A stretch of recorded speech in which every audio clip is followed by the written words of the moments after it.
Mr. Kip Sorensen, good to see you, brother. I hope all is going well. You're looking pretty good in that Order of Man swag there. Oh, yeah. Did you design that logo or is that Represent. Nick Farr?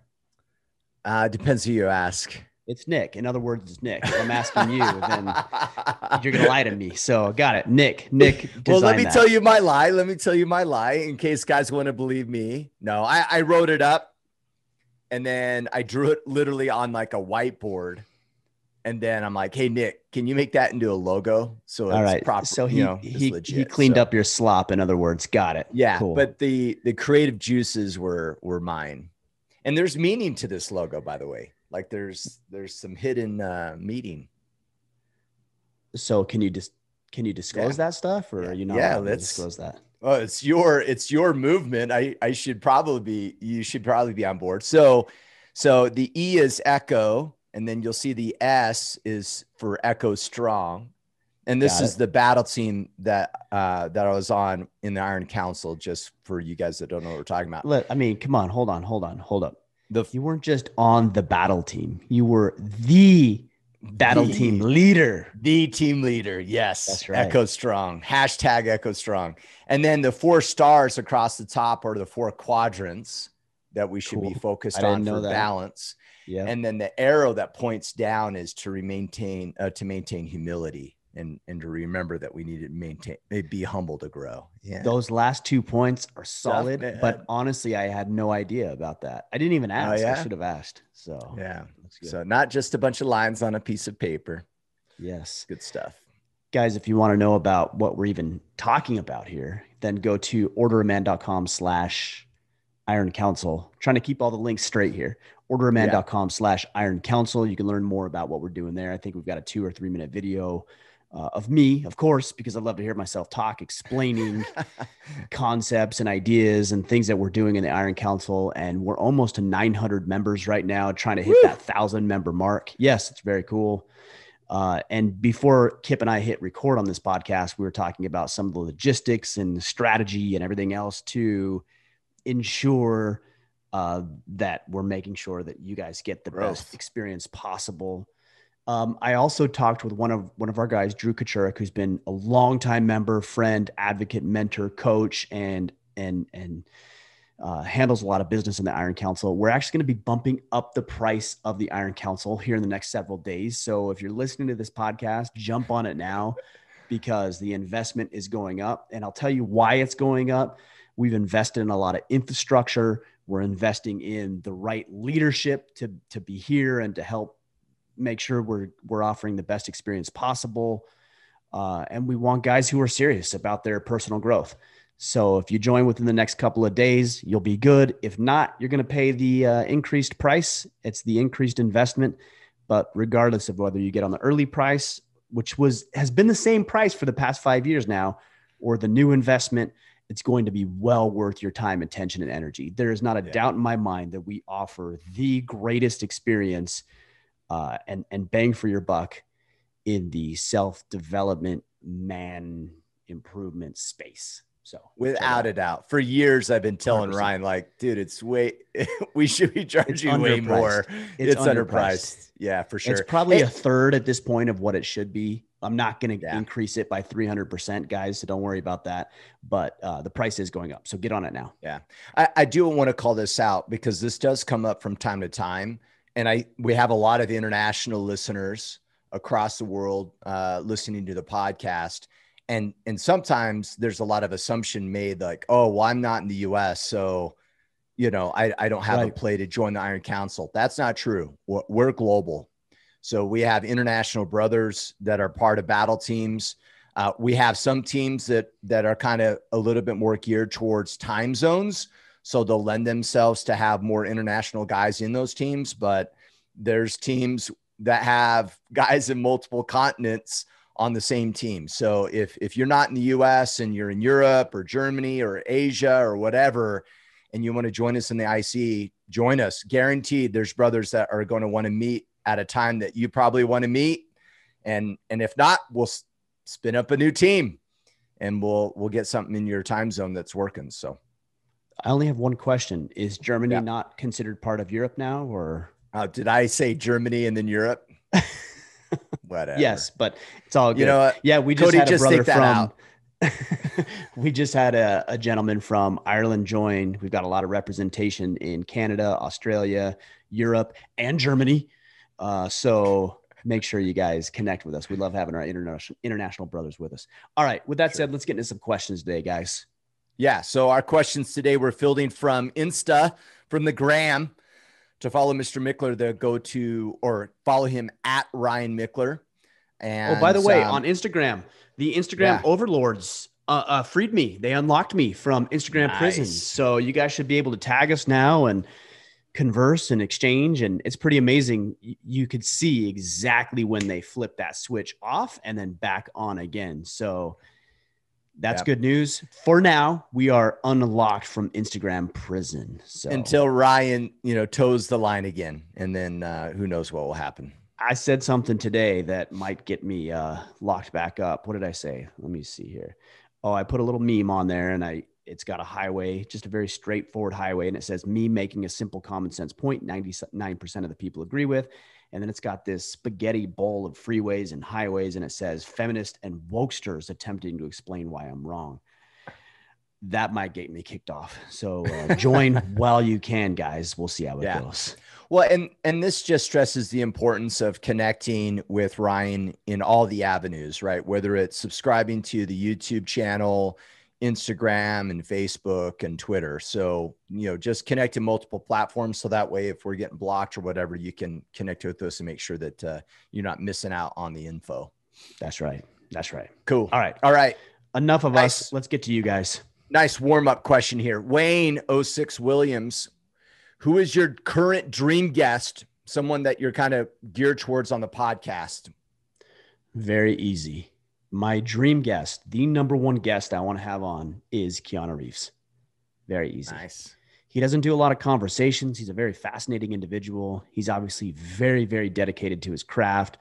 And he does his craft well. And then when he's done, he goes aside and he lives his life, I'm assuming, but we don't hear a lot of drama and BS and woke type bullcrap from him. He just goes and lives his life and does what he needs to do. And he seems to me from the outside looking in a very solid individual. And I would love to have Mr. Keanu Reeves on the podcast. Outside of that, the usuals, love to have Jordan Peterson on at some point. I mean, it's crazy that it hasn't happened yet. Weird, frankly, that it hasn't happened yet. But it might or might not happen. Mike Rowe. I mean, the lineup, I've got an entire list, but again, to answer your question, Keanu Reeves, and then the amount of people, the guys that are coming on now, like we just did a podcast with Madison Cawthorn in DC for a repeat. And we did it in his office there in DC, which was cool. He gave us a tour of the Capitol. I just met with Eddie Gallagher for dinner. Him and his wife joined my wife and I and Brian and Megan with Origin for dinner the other night. That was a great dinner. We did it at Trump Hotel. I think it's called the BLT Prime or BLT Grill. Unbelievable. I mean, this place, it was unbelievable. And we were going to do one with Dan Crenshaw, but he got consumed with doing some votes on the Senate floor. So that was unfortunate, but he's doing his work, which is good. So we've got and I just got word back from another high caliber guest that you're either going to love or hate, which I have no problem with. I don't want any fence sitters on the podcast. So we probably do that one here in the next week or two.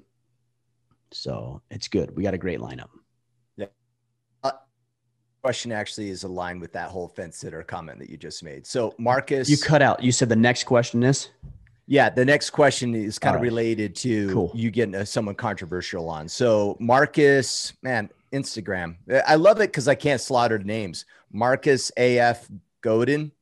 Do you think political views need to be pretty similar to work in a relationship, or can there be a good amount of healthy disagreement without extremes?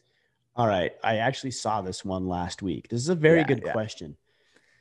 Look, here's what I'm going to say. My wife and I celebrated, I think 17 years. Yes. Congrats. 17 years of marriage about a month and a half ago.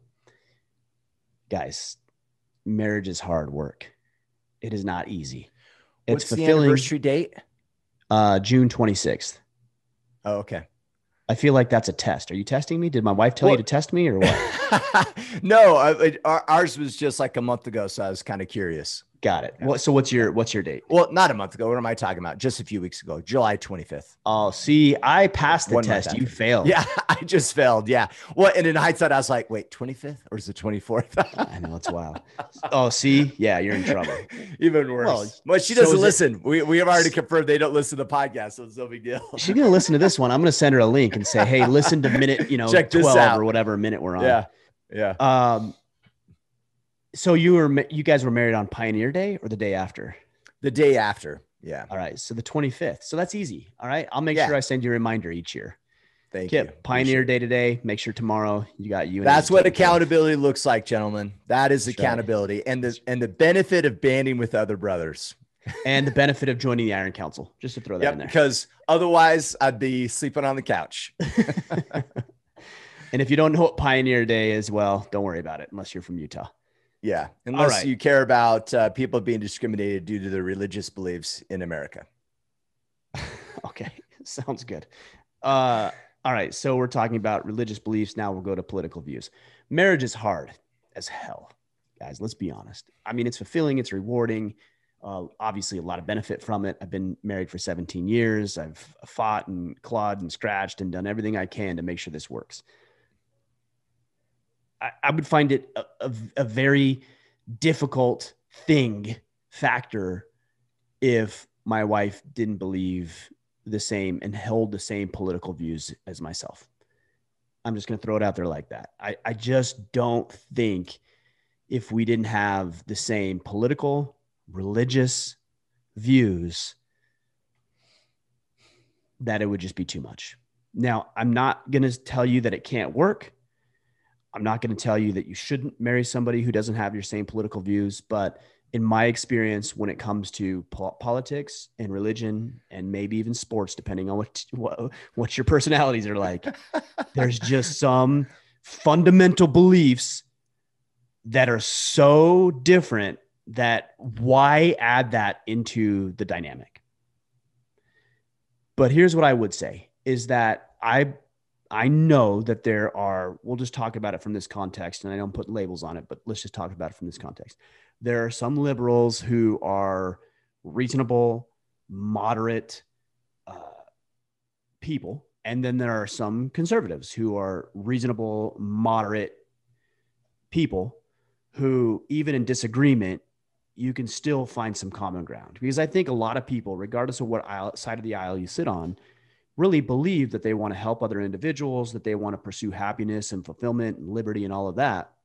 But the way they see it happening is just a little different. Yeah. And if I think it can work if you're fairly close together, even if you sit on the opposite side of the aisle. But the wider that expansion is, the greater challenge that it becomes. And there's people that I talk with, and it's primarily via social media, who are so fundamentally different than I am in my political beliefs that I can't even imagine us coming together to find some sort of common ground. And I would not want to commit myself to that type of woman. But if you can find some fundamental common ground and the way that you go about achieving that and working towards that is slightly different, got it. Check. That could work. But if you're so fundamentally different, and the foundations and the principles that you believe in are so radically different, why? Why would you do? Oh, because I love her. Look, I love my wife. And I'll say this because, again, I know she doesn't listen to the podcast. There's a million other women on the planet that I could love just as deeply. I know that sounds harsh, but there's a million other men on the planet who she could love just as deeply as me. We've decided to commit to each other, and so we honor that commitment. But I'm not so oblivious to the fact that there aren't other women out there. And so I'll hear a lot of guys say, well, what about this? And she doesn't want to do this. And find somebody else, bro. Yeah. Well, I love her. Okay, well, that's good, but that's not the only factor. And if there's fundamentally different perspectives about the way that you see life, the way you want to raise children, what you think about religion, what you think about politics, and they're so counter to each other.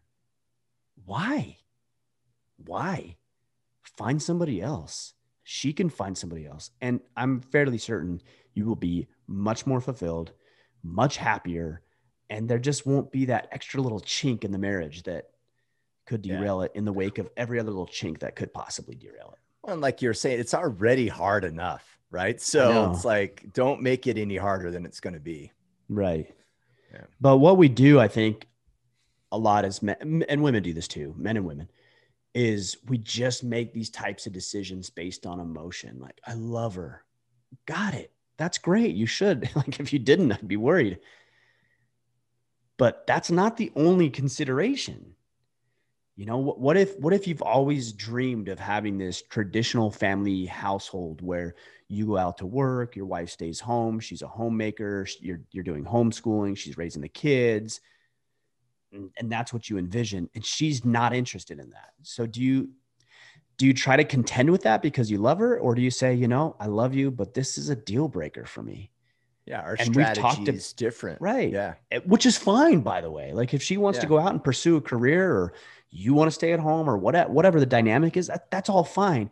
But find somebody who is going to be compatible with the way that you would like to raise your children and the way that you would like to march throughout this life. That's what I think. Yeah, totally. All right. Maggie Lynn, 2822. Advice for a husband whose wife is struggling with postpartum depression. So advice for the husband. This sounds like it's coming from a woman, right? Maggie, I'm assuming, maybe. Yeah, maybe she's asking for her husband. She's like, hey, to step up. Hey, Bob, listen to this podcast at minute mark 20 minutes and 1 second is pretty good. Yeah. I mean, I didn't ask the question, but it's pretty good. As she makes like a fake account just to get the question in. Yeah, that's right. That's right. We got you, Maggie. We got you, Maggie. Here we go. We got you back. Well, not only do we have your back, but I promise you guys, if you can better deal with this, your life is going to be better. Because my wife actually has dealt with some postpartum stuff, especially with I guess all of them. She's more manageable with our third and fourth, but the first and second, man, struggled with postpartum.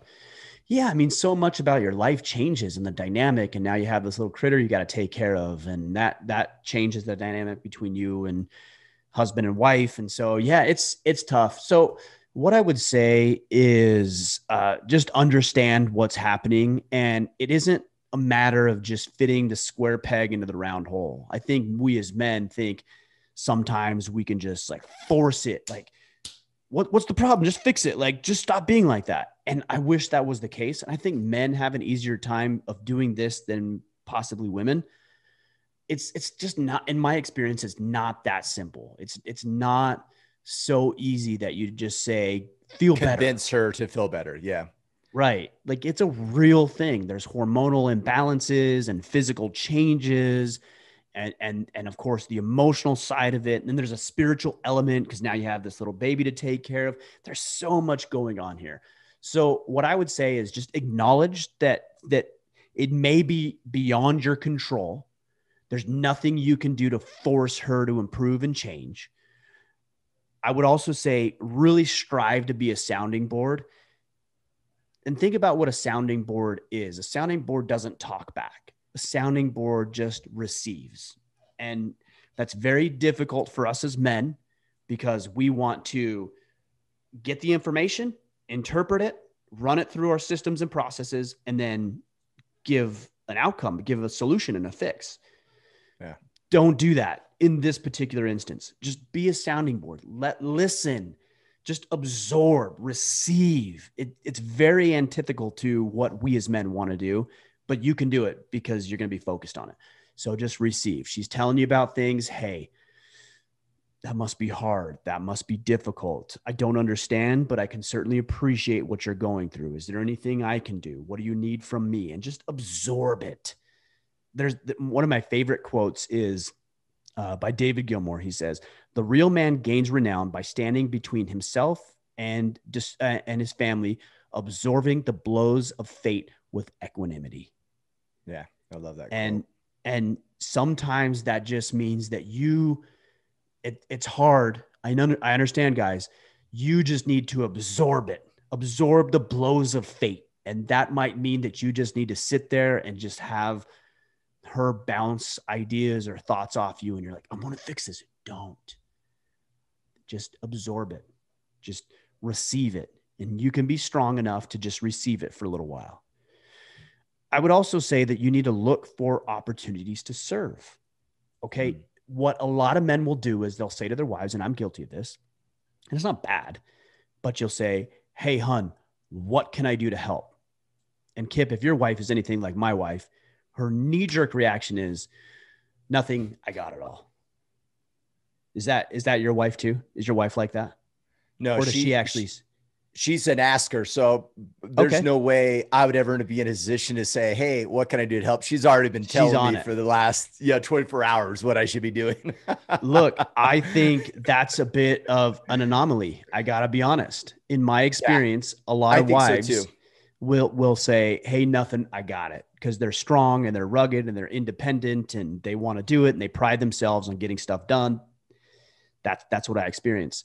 Not to say your wife isn't those things, but I think that's the anomaly. But she's that way sometimes for sure. You're right. Where you can tell she's heads down. So instead of asking your wife what you can do, just do it. Yeah. Right. If you really cared about helping her or anybody else, this might even apply to an employer or a client or a friend. If you genuinely cared, you wouldn't ask. What would you do? You would acknowledge what needs to be helped out around the house with the other children, perhaps in your own dynamic, and you would just do it. Right? You would just say, hey, the dishes need to be done. Check. I'm going to go do the dishes. Hey, she's taking a nap or would like to, so I'm going to take the 1 or 2 or 5 kids and we're going to go to mini golf or the movie or for a walk at the park. So the 3 kids could play and I'm pushing the younger in a stroller, and you would just do it. You wouldn't say, hey, hun, what can I do? Look, full disclosure. When I say that, I'm actually hoping she says nothing. the natural tendency. That's pure honesty right there. When I go to her and I say, hey, hun, what can I do? And she says, oh, nothing, I got it. I'm like, oh, dodged a bullet. Awesome. Or you ask real quiet, hey, right. Somehow. Oh, she didn't hear me. Yeah. Oh, I asked. You didn't hear me? Well, I was asking. Guys, you know what needs to be done. So give her some space, give her some time. Understand that this is going to happen. This is natural. Be a sounding board. Don't fix everything. And then solve problems. Look for problems, solve them. And don't ask what you can do. Just do it. And I think you're going to have a pretty good time with that. Not ideal. It's not going to be perfect. But you're going to have a better time than if you wouldn't do those 3 things. Totally. All right. Next question. I got a little lost in my list here. All right. Trotting Tyler, your thoughts on the man who gained an elected position in prison. He is at the end of nearly 30-year sentence for murder and has just been elected to a community position, which has been vacant since 2013. Is this a sign of a healthy or failed justice system, healthy or failed democracy? It's okay. So I don't know enough about the story. Yeah. So a man that just got off of a 30-year sentence for murder, I think he said, and he's filling a vacant seat for the past, what did he say, 10 years or so? I didn't catch the number, but roughly about 8 years of vacancy, elected position. Is it a sign of a failed democracy? Let's start. Is it a sign of a failed judicial system? Was it? Failed justice system and democracy. Or healthy. Right. Is this it's healthy? Not a sign.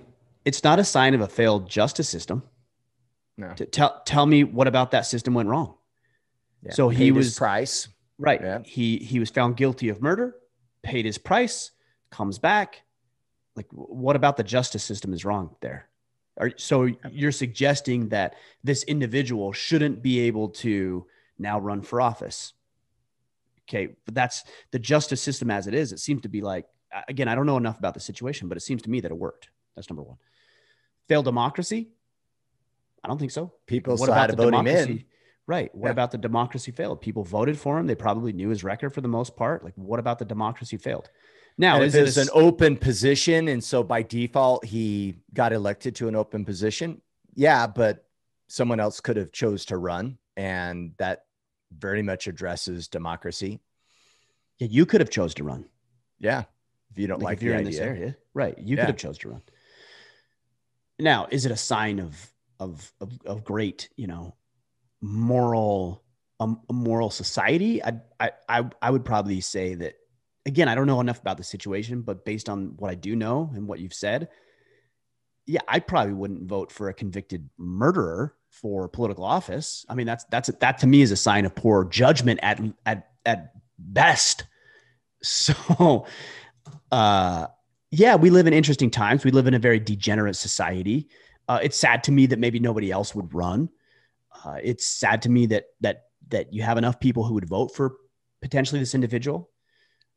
And it might be a sign that we have some moral degeneracy taking place, and maybe more of us ought to step into the political arena.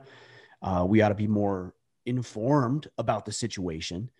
We ought to have some sort of moral compass and standard and belief where we don't vote these types of individuals into office. But as far as failings of the justice system or democracy, again, based on the limited I would say no. But yeah, I mean, there's no argument that we live in a degenerate society, and increasingly so.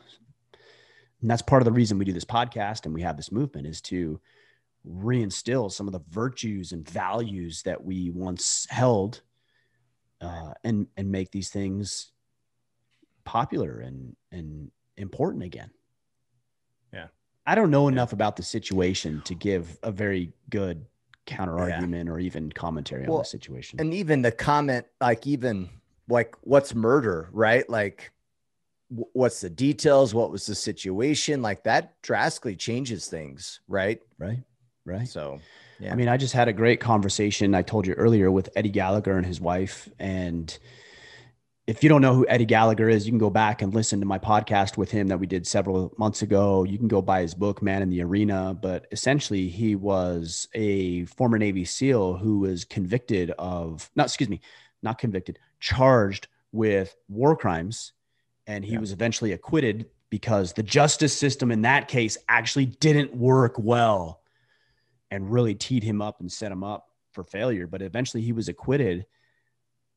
And so, there are failings in the justice system, and there is nuance to some of this. And I think it's important we understand that before we make commentary or decisions based on limited information. That's one of the challenges is, you see this quick, headline on social media, and you think, oh, well, yeah, here's my opinion. This Simone Biles, whatever her name is, the gymnast for America. That's stepping down. Yeah. Yeah. I don't know. I mean, it'd be easy for me to read that and say, oh, well, she's a quitter. She's a loser. I actually don't know. I don't know enough about the situation. And I wish more of us actually took that approach versus saying, yeah, she failed America, or she's a hero, or she, like, whatever side of the aisle. I actually don't know. I have no idea. So I am very cautious, and increasingly so as I become more mature, of giving an opinion with limited information. That's what I would say. Yeah. All right. Nate Yamasaki, what are a few things that you've done to improve your relationship with your wife? If you had to pick the most important ones, what would they thank you for? You cut out a little bit, but what I heard you say was, what are some things that you've done to improve your relationship with your wife, and what are the most important things that you've done? Yes, sir. Okay. So date night, I'm just talking tactically right now. Date night. Yeah. Setting aside time every single day to converse. And I'm not talking about, the latest Netflix documentary you're watching. I'm talking about, how are you feeling? What's going on? What are the kids up to? How are we? Like, real conversation daily. And that might be 5 minutes. That might be 5 hours, might be somewhere in between, whatever. But we always set time aside to do that. Intimacy is a very important thing. Look, here, let's be real. watching porn and jacking off is way easier than being intimate with your wife. Yeah.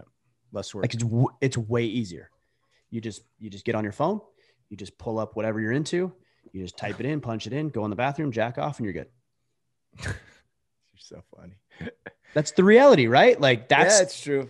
It's true. Make me uncomfortable, Ryan. I know, but we got to talk about uncomfortable things. So path of least resistance. What do we do as men? The natural man. We've talked about it for years. The natural man. That's the natural man. Path of least resistance. Find your thing, get to it.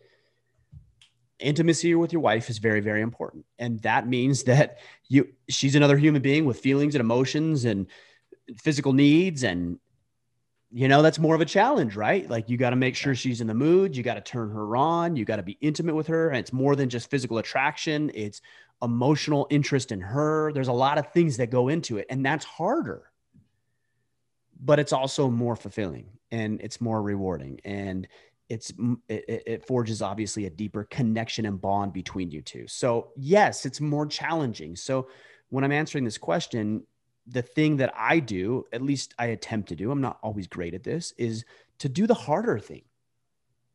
Instead of finding my fetish online and getting after it, I'm going to attempt to connect with her mentally, emotionally, physically.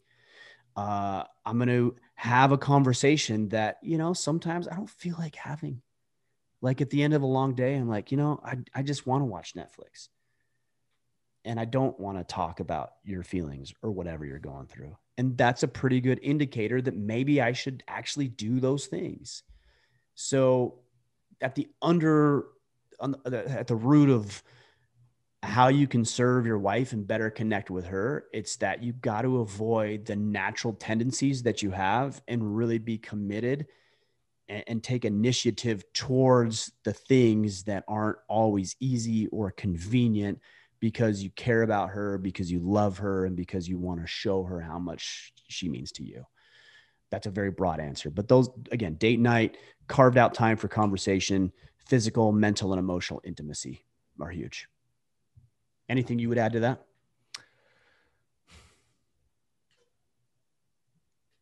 No, I think just because it's present on my mind, Carnegie's book, How to Influence People and, I don't know, make friends. I can't remember the name of the book, but Win friends and influence people. Yeah. Just because it's on the forefront of my mind, if I had to summarize that book, it's all about making sure people feel important. And so, and I think just like love languages, that looks different for different people. It looks different for you and I, and it looks different for our spouses. And so I would really get present to like, what is it that makes her feel important? And it might be you including her in things that you, from an efficiency perspective, may not need to include her on. It might be listening to her and her feelings of what's going on. It might be supporting her in hobbies and or goals that she has. So I would just really, how do you show up in a way that is an outward expression of how important she is to you and your family? Yeah. Agreed. All right. Dylan M. Smith. Dylan, this is not that good of a question because you know the answer, but I think it's a good talking point. And so we'll let Ryan I think it's a good thing to talk about. You're going to let me be the bad guy. Got it. Check. Yeah. Thinking about getting off social media. It got a hold of me young and is deeply wired in my habits and mind. Do you think I should? Look, if we were talking about another tool, and let's be very clear that social media is simply a tool. It's a very complex, elaborate tool, but it's a tool all the same. It's a tool to connect with people. It's a potential tool to grow your business. There's a lot of things you can do with it. But if I said, Dylan, here's a hammer and I want you to use this, and you took that hammer and you put your hand on the desk and you smashed the shit out of every one of your fingers, do you think I would be telling you to stop using the hammer that way? Of course I would. And if you were incapable of using the hammer as it is intended to build homes, to hammer a nail in, to build and construct, and you were incapable of doing that, do you think I would tell you to stop using the hammer? Of course I would. So I would tell you one of two things: either stop using the hammer or use the tool as it's intended. Hey, Dylan, stop smashing the shit out of your fingers with that hammer. That's not what it's for. Instead, let's go find you a nail. Let's pound it into here and let's figure out how to build a home. So, Dylan, you need to do one of two things. And I would suggest that getting off of social media actually isn't the answer. And I hear from a lot of guys who are like, I'm off social media, I'm off Instagram, I'm off Facebook. And if that's your thing, fine, that's cool. Or if that's what you need to do, maybe. Right. Yeah. And if that's what it requires, then great, use it. But here's the beautiful thing about social media. You can actually put boundaries in place. Like I'll only check social media from noon to 1 or from 3 to 5 or whatever. I'm not going to be on my phone after 7 o'clock at night. I'm not going to check my phone first thing in the morning. In fact, what I'm going to do is I'm going to put it downstairs so I don't even have access to it until I get my butt out of bed and get ready for the day. Then I go downstairs and get into it. But for me, having social media is a very powerful tool to grow this movement and to grow my business. So I choose not to smash the crap out of my hands because I use it as an effective tool. So you need to establish some boundaries, create some boundaries, uphold those boundaries, and put those things in place so that you're not abusing the tool at your disposal. And if you're incapable of doing that for whatever reason, then yes, I would say stop smashing your hand with a tool. Stop beating yourself up with a tool. One of the things that I did early on with Order of Man is I would look at what some other individuals would do. One in particular was Brett McKay with Art of Manliness. I thought and I still do think very, very highly of Brett McKay. Much of what he's done with Art of Manliness has been a huge inspiration for what we've done here. But what I would do is I would get on this little device and I would go to his account and I would see what he was posting and how many comments and how many likes and how much interaction. And I'd try to figure out, how much money he was making off of certain things. And it was very, very destructive. It was very damaging to my psyche. So here's what I did. I typed in Art of Manliness on Instagram and Facebook, and I clicked unfollow because I couldn't handle it. I couldn't handle that. And now I follow him actually, because it's not that big of a concern because I'm doing things and I've figured out how to use this tool, but I'm going to do whatever's necessary to make sure that my mental well-being is taken care of. And the boundary, I couldn't maintain it. So I had to enforce a greater boundary, which is to completely unfollow. It was a very healthy move that I made. So yeah, stop using social media as a thing to beat yourself up and put the boundaries in place. Make decisions and use it correctly, or don't use it at all. Use it correct. That's what I would say. That's how you sum this up. Use it correctly or don't use it at all. Very simple. Scott, Pat Pay, is there a tipping point in our country's slide towards socialism when you would consider leaving? If so, where would you go? That second question, the second part of the question is the reason I wouldn't. Like, where would I go? Where is better than what it is right now? Is there a point I would consider leaving? Yeah, absolutely. Absolutely. Of course. We're not there yet. And so I'm not going to worry about that at this point. What I'm going to do is I'm going to continue to share a message of positivity, a message of growth, a message of personal responsibility, a message of sovereignty, a message of freedom and liberty, and men doing what they need to do to lead themselves, their families, their businesses, their communities well. There's still room for me to fight. And so I'm going to continue to do that. But yeah, definitely there's a point. And it's a lot further than most people would think. But I don't know where I'd go, which is why I'm going to stay in this fight. Like, I'm in this thing. I'm all in this thing. And there's hills that I've chosen to die on. There's conversations I'm going to continue to have, whether people want me to or not. But yeah, I'm not thinking about where can I go to get out of this mess, because there frankly isn't a better place, even with all of our flaws, than there is here and right now. So yeah, I'm going to keep fighting and keep doing what I need to do. And I'm asking you guys to do the same. So share, promote, talk about what we're doing here, find your own battles that are worthy of fighting, and get after it. That's what we need to do. Not think about where should we go. Totally. How do we improve this place? Yeah, that should be our default opinion of what can I do to change the scenario. Not, if it gets bad, I'm going to leave. Well, what are you doing between now and leaving to make sure it doesn't get that way? And also, so what can we do? And also, how do we enlist other people in the same cause. That's very important because you're right. Yeah. What is one person going to do? Nothing other than enlist a million other people who believe like he does and are willing to stand up and talk about and share and engage the way that that one individual does. Totally. Scott Gunn-Corey, is there a direct connection, or do you feel there's a direct connection between feminism and the divorce rate in the US? Of course. I mean, you couldn't even, yes, of course. And this isn't an opinion, guys. This is like, you look at the numbers and it's exact, right? There's a correlation between feminism and declining marriage rates, increasing divorce rates, and declining birth rates. Of course there is. Now, whether that's good or bad is an entirely different question, but you're asking the question, is there a correlation? Of course, 100%, because if you attempt through schooling and through information that women have to be equal to men, that they have to go out into the workforce to be worth anything, that they shouldn't be home. And I've had people directly undermine or attempt to undermine my wife and our dynamic of her being at home as a full-time homemaker and housewife. I mean, think about that. Even people hear that homemaker, housewife, they cringe. I know there's people who heard just what I said and they're cringing. They're like, ooh, that's not bad. But there are people who attempted to undermine that, the fact that we homeschool, that she's here full time with our children. They've accused me of, keeping your wife barefooted and pregnant, or that I'm limiting or hindering her because she chooses to stay home. And by the way, I'm not at all against a woman who wants to go into the workforce and create a living and a life for herself.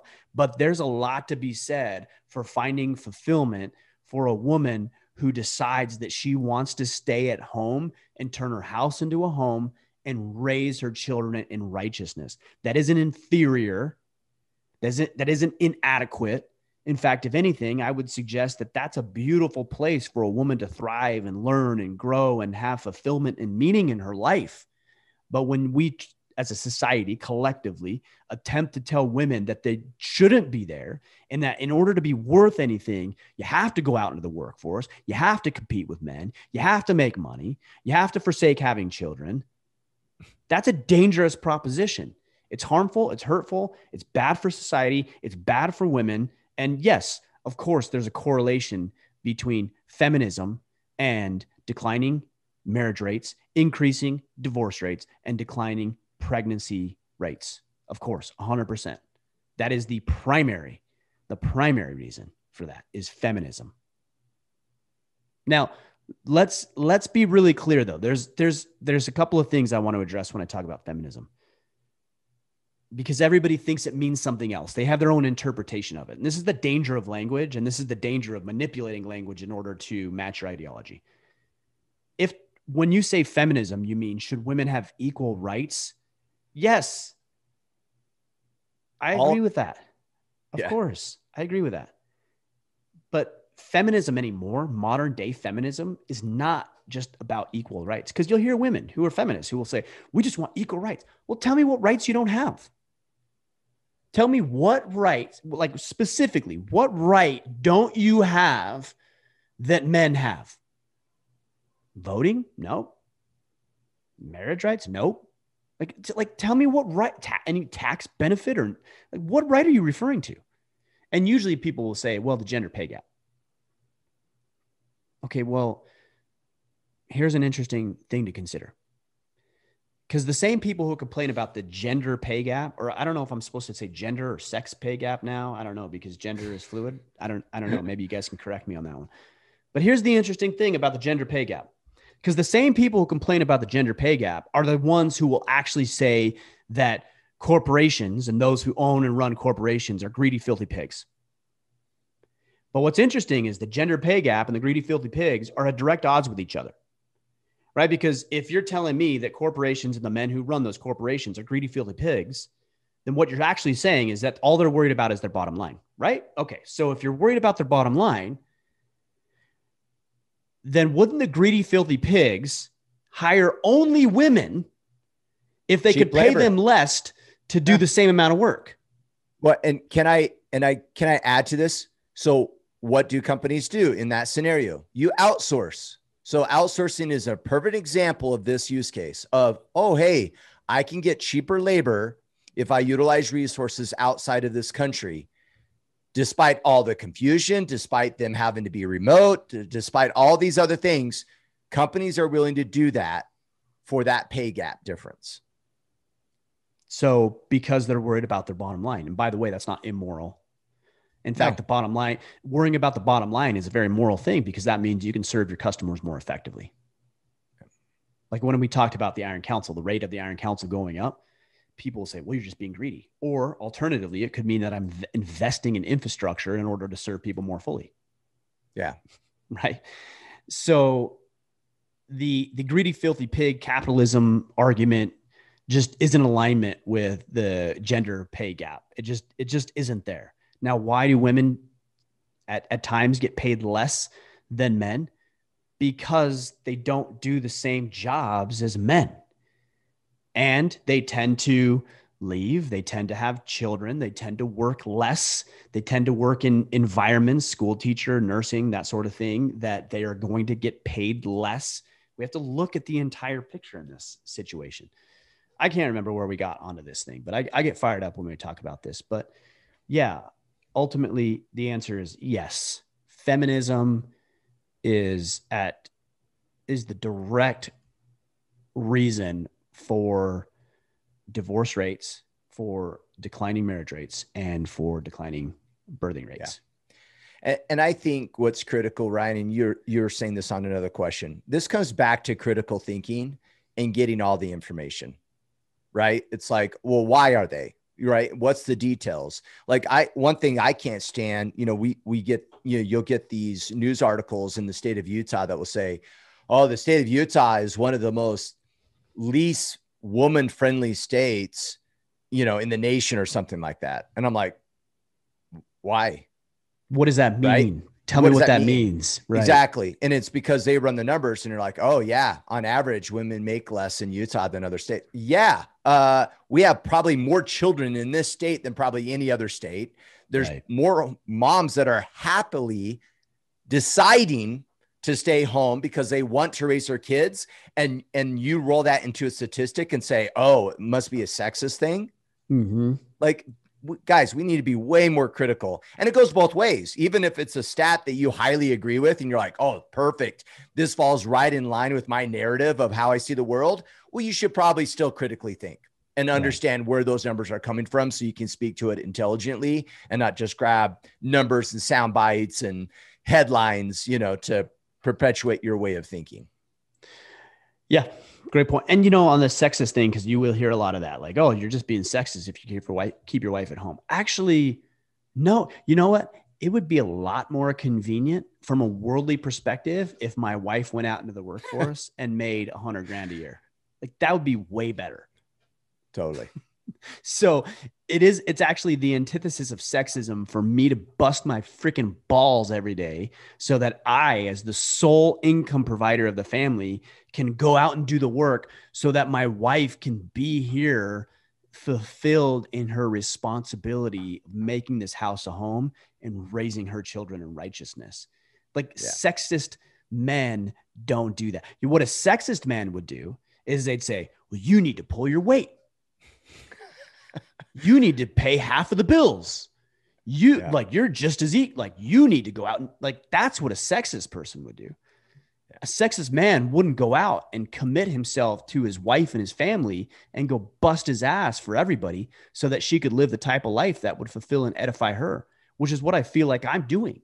My wife, from the time I've met her and the time that she was little, has always wanted to be a homemaker and always wanted to raise her children and always wanted to have a beautiful garden and always wanted to make sure that the house was loving and caring and a home that people, myself and our children and guests included, would feel comfortable in.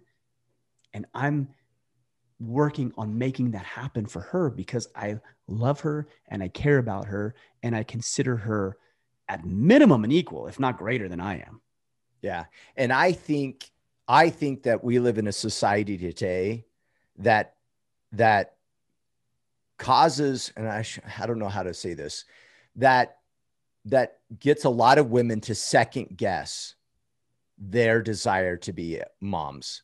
Mm-hmm. And they live in a culture in our society which says, you know what, you can't get fulfilled that way. You need a career to reach your full potential. And I really think that you probably have a good percentage of the population of women that would love to be at home, and they're starting to second guess whether they should be, because society is helping them, or society is preaching that, you know, they haven't and will not reach their fulfillment unless they have careers.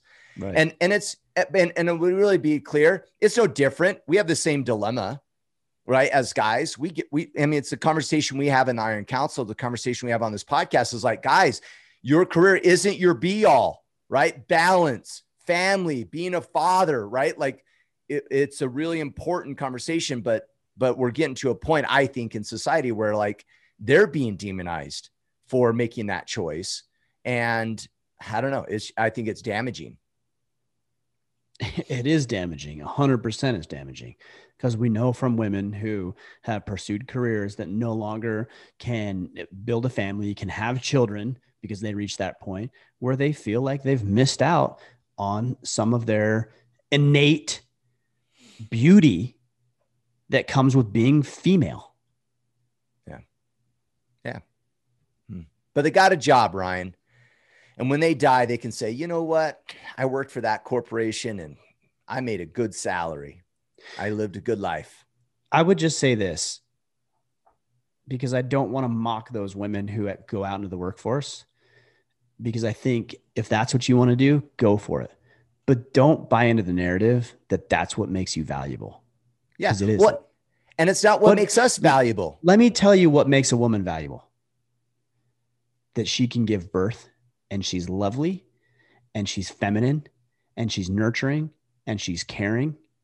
That's what makes a woman valuable, because the giving birth part is not available for men.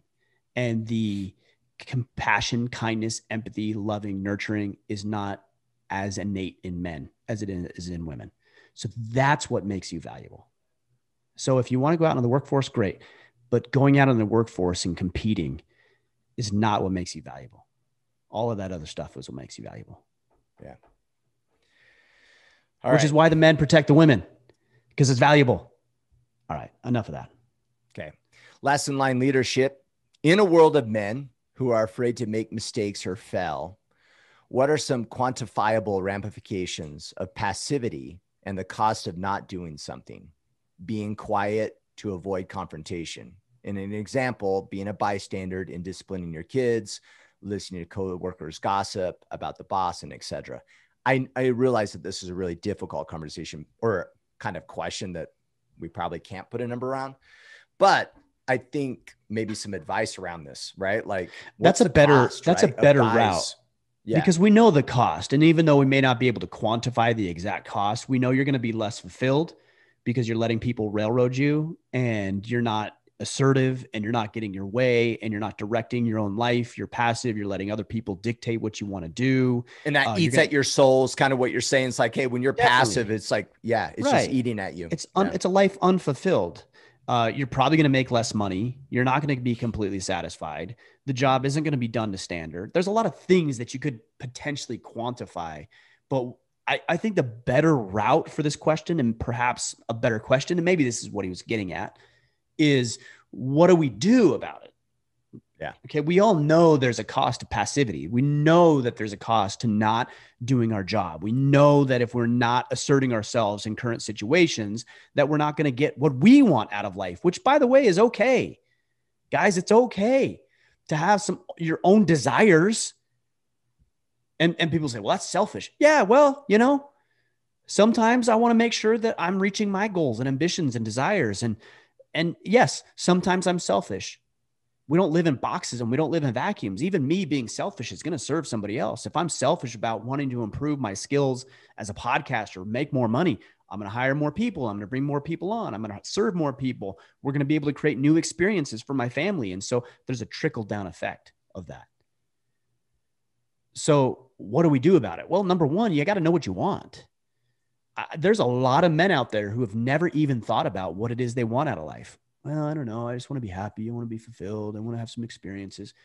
Bro, get specific. Like, how much money do you want to make? What do you want to be doing? What experiences do you want to have? How much money do you want to have? How much do you want to deadlift? What do you want your relationship to look like? What do you want intimacy and sex to look like? How is the relationship between you and your children? Get specific. Figure that out. Because if you can figure that out, then you can start strategizing and working a plan. And at the risk of beating a dead horse, you got to go to orderofman.com/battle ready. Because we're going to help you create, and this is all free, by the way, but we're going to help you create a vision for yourself, what you want. Then we're going to break it down into objectives. Here's the 1, 2, 3, and 4 things that specifically I want to do over the next 90 days. Then we get down to the next component, which is tactics. And answers this question. What exactly are you going to do about it? You want to fix the marriage between you and your wife? Cool. Worthy objective. What exactly are you going to do to fix it? You want to secure that promotion? You want to start that business? All good. What are you going to do about it? And if you can work through this strategy that we've created, then when opportunities present themselves, whether it's a new job, whether it's picking up a new client, asking that woman on a date, asking your dang wife on a date, for crying out loud, then you'll have the capacity to be able to assert yourself correctly versus just letting life pass you by and being acted upon versus doing the acting. So what specifically can you do? Go to orderofman.com/battle ready and sign up for that free program and actually do it. We've had tens of thousands of men go through it at this point, and I would say less than 10%, maybe even 5%, have actually completed it. Yeah. And it's because life, go through it, do it completely. And I just, maybe for a pulse for some guys, evaluate as you're listening to what we're saying and look for areas in your life where you think if someone did X, then this would go better. Only if my boss, saw my true value, or only if my wife showed up differently this way, then we would. Any of those scenarios where you're pointing the finger, the conversation you should be having with yourself is the one that Ryan just said. What are you going to do about it? Because those are all the areas of your life where you probably feel unfulfilled. You're not taking zero ownership in regards to the situation. And guess what? It's not going to change. Just like you sign up for Battle Ready and doing nothing and thinking, well, I signed up and it's just going to magically, do its thing without me taking any effort. You got to show up differently than you have been to get the benefits that you're not getting. You brought up a really good point, and I wrote this down, is how do I get him or her to do what I want them to do? Because that's a pretty common phrasing of questions that we get. How do I get my boss to see that I'm valuable? How do I get my wife to get on board with my nutrition goals? How do I get my children to listen to me? Right? It's all external. How do I get them to do it? The answer is counterintuitive. You fix yourself. How do you get your boss to see that you're valuable? You become valuable. How do you get your wife to get on your fitness journey? You get on the fitness journey and you show her through your work the benefits of being on the fitness journey.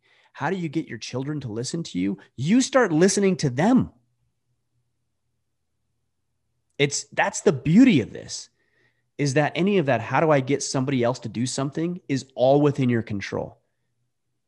You do it first, and other people will be inspired and influenced by your work. That's way more advantageous than just having to sit back and wait for somebody to change their behavior. You change yours, and naturally, inevitably, people will change theirs. And as they do, they'll recognize you, they'll acknowledge you, they'll see it. And if they don't, it's okay, because it'll become less relevant, right? If you make yourself indispensable, to steal from, I believe, Cal Newport and his book, So Good They Can't Ignore You. I believe that's right. If you go out and you make yourself indispensable and your boss doesn't acknowledge it, you know how many people are going to be standing in line to try to recruit you? Yeah. And so all that other stuff about, I wish my boss would see the worth that I have and what I do, like, it will be less relevant, because all you have to do is say, hey, boss, I'd love to stay here and work with you, but I've got a better offer over here. And so I'm entertaining that offer, but I would like to present that to you to give you an opportunity to see if you'd like me to stick around. And he'll say yes or no. And regardless of what he says, it's a beautiful thing. Like win-win. If he says, yes, cool, here's what you're going to have to do, and he'll do it. If he says no, say, great, thank you. I appreciate the investment in me. I appreciate the time. I appreciate the opportunity to provide for my family. And I wish you the best. I'm going over here. And that's fine too. But it's all within your control. Acknowledge that. Dishi man, what is one good strategy to deal with overcoming distractions? One good strategy. Okay, here it is. Ask yourself this question about 1,000 times a day. Is this what I should be doing right now? Yeah. That's the strategy. Yeah. Is this podcast, for example, what I should be doing right now? Yes, it absolutely is, because this aligns with my mission. Is the email that I'm going to send when we get done with this what I should be doing right now? Yes, because it's moving the mission forward. If I'm done for the day and I'm spending time with my family and we're sitting on the deck and I'm watching my wife in her garden and my kids are playing around, and I can ask myself, is this what I should be doing right now? The answer, when it's appropriate, is yes. I'm done with my work. I'm done for the day. That stuff's all checked off and I need to be here and present with my family. And so, yes, the answer is yes. Now, to go back to our conversation about looking at porn, is this what I should be doing right now? No, you know that's not what you should be doing right now. So stop doing it. But this is a practice in mindfulness and assertiveness, and it will really serve you if you just continually asking that question, is this what I should be doing right now? Yeah. I think there's value in understanding that for a lot of people, distractions is a problem with delayed gratification. You probably have some deep work that you need to get done, right? Some complex task, and opportunity presents itself to go, shiny object. I'll do that, because that gives me immediate stimulus and gratification. So I'll almost seek out the distraction to avoid the mundane task that's going to take time, and it might take 2 hours to finish, or I don't want to get started because it's boring and it's not as stimulating initially. So when I think about distractions, I look at them that way, it kind of shifts my mindset of like, oh, I get what I'm doing. I'm just avoiding what I should be doing because, I'm seeking distraction on purpose because I'm trying to avoid something that should get done. So be in control of your mind and realize what you're doing. And it's really a play on delayed gratification. And there's some strategies. Some people will time box and say, okay, I'm going to do this difficult. Like Ryan, let's say that you hate doing email follow-ups, but you've identified that it's something that you should do. Then time box it. All right, I got 15 minutes, heads down, 100%. I'm going to work on this said thing for a period of time, and time box it. So then that way, you're effective and you're fully present to the moment. And it's really interesting too. It's like, think about even when we're quote unquote present, that we're really not. They seek distraction and how more effective things could be. Like even in a work setting, I've thought about this is like, how more efficient would we be as a company if everybody was 100% present in every single meeting? All those meetings wouldn't have to be an hour. They could be 30 minutes. Right. And then they wouldn't be so boring. We could be laser focused, straight to the point, bam, bam, bam, get done. And it wouldn't be as big of an issue. But because people are distracting themselves on purpose, we end up having meetings be longer because not everyone's 100% present all the time. So I think, well, your answer is better than I was, because the immediate thing, which is not uncommon, right?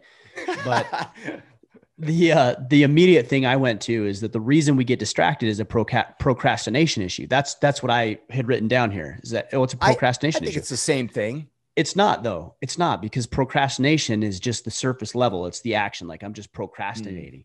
Your answer is better, is like, why do we procrastinate? Because we don't see the immediate result. Because if you did, you wouldn't procrastinate, right? If you were sending those emails and you got immediate, here's an example of what I mean. If every email follow-up you did, you got $10 in your bank account, how many email follow-ups would you do? You do them all. Yeah. All day long you do. Bam, right. bam, bam. No procrastination whatsoever. So your answer is better. It's deeper than what I thought. I'm like, oh, it's procrastination. But why? It's delayed gratification or a lack of being able to delay gratification. It's a very good point. You also brought up something about time boxing. I also, which is along the same lines, but I want to give this one other little bit of advice here, is placing time limits. So a lot of guys will say, from 3 to 5, I'm going to do emails. What I personally like to do is I actually have to send a lot of emails today because I was out of the office the end of last week. So when we get done with a call, it's 12:16 right now. We'll probably wrap up in the next 10 minutes. What I will personally do is I'll look at the time and I'll say, okay, emails, I have until 1 o'clock, go. Yeah. And what that does for me is it creates a little bit of a competition, a little bit of a challenge. Yeah. Can I get this done in how many can minutes? I get done? Yep. I got 60 emails right now I got to respond to. I got until 1 o'clock. Can I get it done? And that time limit function has been very, very powerful for me. So there's the time boxing, time limits, very similar concept. Just want to make sure I explain that. Well, and there's another aspect of that I think is really interesting. In the Iron Council, we've had guys identify a tactic around doing journaling. Mm-hmm. And a lot of guys can't keep up with journaling because they go too deep into it. They go, oh, well, I haven't journaled for a while, so I'm going to spend 6 hours and like catch up for the last 10 years. Well, you do that for 6 hours tomorrow. You're not motivated to grab that journal because that journal destroyed yesterday. Right. And you don't even want to get into it. So even the time box of like only 15 minutes. So then that way, when I come back to this and do it again, I'm not going to be hesitant to do it because it engulfed my day too much. It's like the friend that you love that talks too much and keeps you up all night. You love him and he's an awesome guy and you want to chat. But when he says, hey, can I come over? You're like, ooh, maybe not, because you're going to run your mouth and I'm not going to get any sleep. Right. And so he outwelcomes his stay from talking too much, So I don't know. There's some time box benefit too, man. It's like inviting Kip Sorensen to be a co-host. At first it's pretty good. And then he thinks he can say more and more and more. And before you know it, he just thinks slip right in. Yeah. No, I think you're dead on that. We should run some numbers to see how often I had a comment and how much more talking time I've gotten over the years of doing Emmett. You have, but you, even from the get-go, you have said that. You're like, oh, am I talking too much? I'm like, no, I actually appreciate your insight. Like I want so it's to your hear fault. This is fault. Yeah, it's my fault. This is a co-hosted show. So you're not my sidekick or anything like that. Like this is a co-hosted show. Not your, what did the guys used to say? Chip Jorgensen. Sidekick. Oh, sidekick. Yeah, I'm not your sidekick. All right, let's take one more. All right. Ryan, Michelle Harry, she says, joking, are women allowed to ask questions? Haha. No, that's her question. No. Stop. Proceed. When you felt like a failure or if you've dealt with depression, how did you handle that mentally and use it as a tool to get better and motivate you and not depress you even more? So depression, I tend to get down on myself very regularly. Actually, I would say daily. Daily, I get down on myself. Something doesn't work out. I don't get a client. I don't land a podcast. I don't get as much done as I'd like. I deal with this daily. I go into some dark places on a daily basis. Not so dark that, I'm contemplating shutting things down or ending my life or anything like that. It's not that bad. Yeah. But daily, how do I overcome it? I get this little book out. It's my battle planner.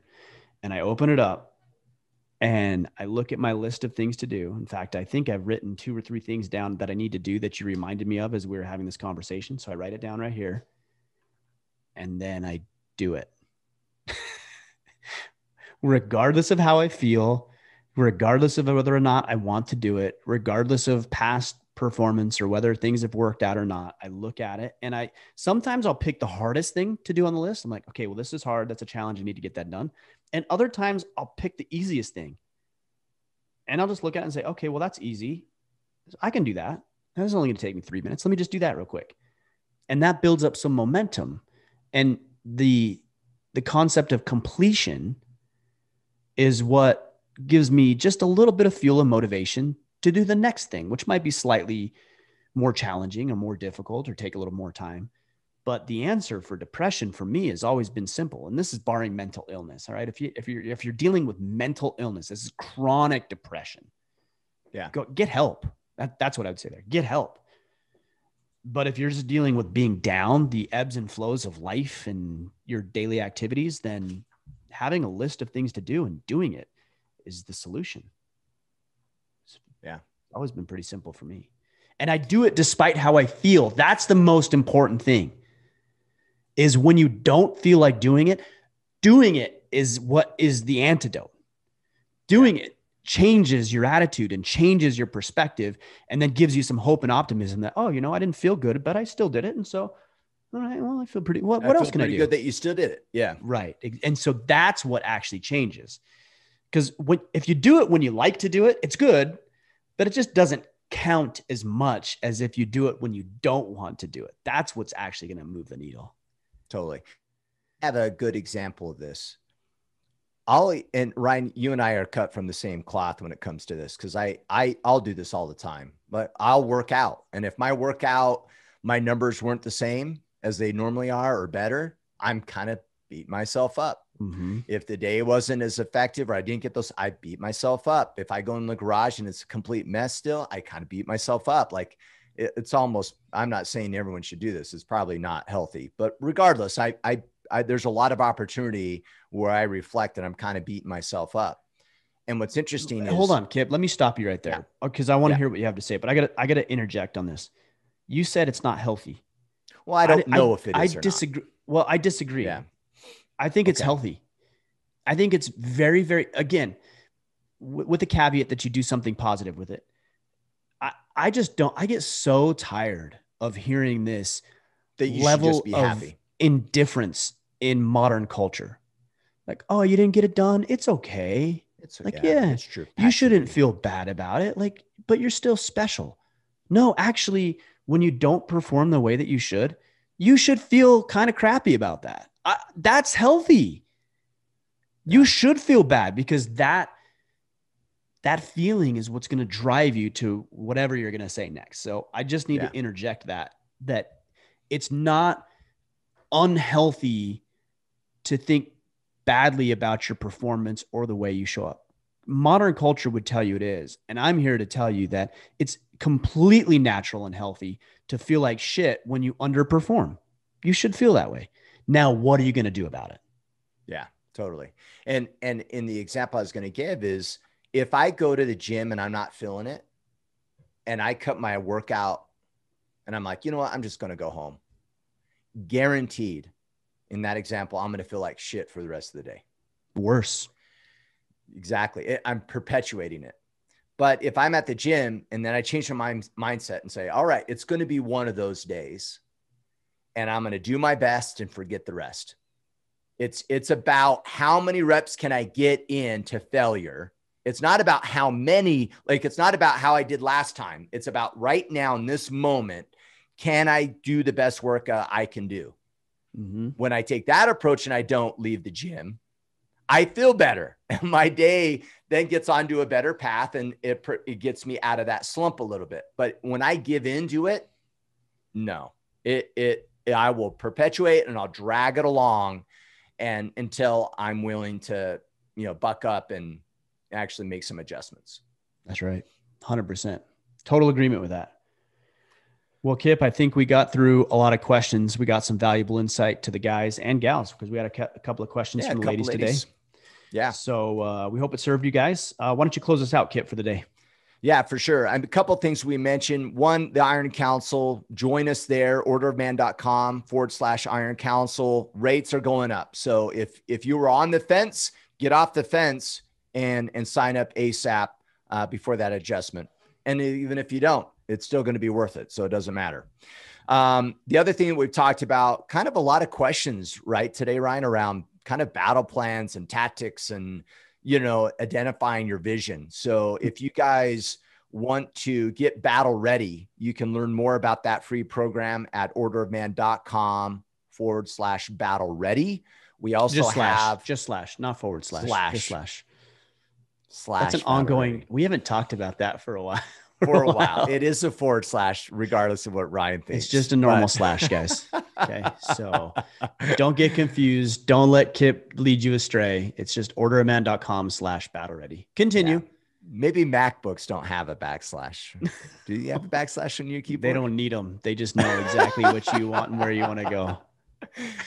The other resource around Battle Ready, that's obviously a system that we use within the Iron Council, but another resource to look at is the battle planning app in your Apple Store and your Play Store. You can also go to the website. That's 12weekbattleplanner.com to learn about that app. And that's the number 12, just to reiterate on number that. 12. So 12-week battle planner. Cool. Yep. Thank you, sir. All right, guys. Great questions. I think we got through most of the questions. So next week we'll be asking for some more. And we'll continue to provide you with some answers for better or worse. But appreciate the questions and everything that you guys give to us. Make sure you're sharing this and promoting this. This is a grassroots movement. We don't do a whole lot of advertising or even asking. What we do ask is that if you feel like there's added value, we've got places for you to go. And if not, and you're getting value simply from the show, just share it. Just shoot a text or a screenshot or whatever. It's a great way to promote what we're doing here. All right, guys, we'll be back on Friday. But until then, go out there, take action, and become the man you are meant to be.